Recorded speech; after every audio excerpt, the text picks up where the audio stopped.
I'm going to try and read this wearing a fake Viking hat.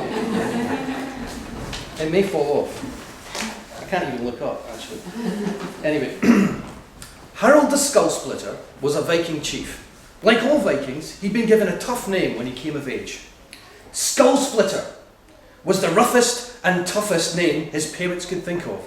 And Harold was one of the roughest and toughest Vikings ever. One day, Harold came back from a sea voyage. He kicked open his front door in the usual Viking way.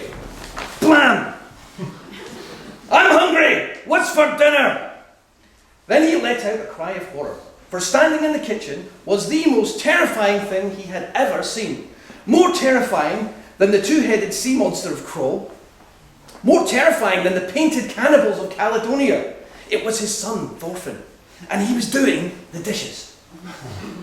Great Thor! What on earth do you think you're doing? Harold shouted.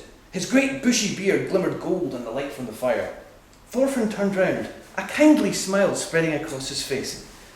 Greetings, dear father, he said. How pleased I am to see you. Did you have a pleasant voyage? Harold screwed up his face in disgust. Pleased?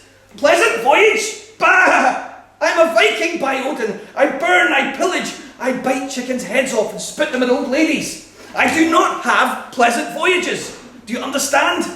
Oh, yes, said Thorfinn. Sorry, I forgot. Harold's face screwed up even more. Mother was so tired, said Thorfinn. She dragged a whole goat up from the bottom of a fjord. I thought she could do with a lie down. So I sent her off to bed with a nice cup of tea while I did the dishes. A nap! Thorfinn's father was spitting with rage now, and his eye was twitching. Harold had an incredibly twitchy eye, probably from all those battles he'd fought in. His father had been in about 200 battles. He was fearless.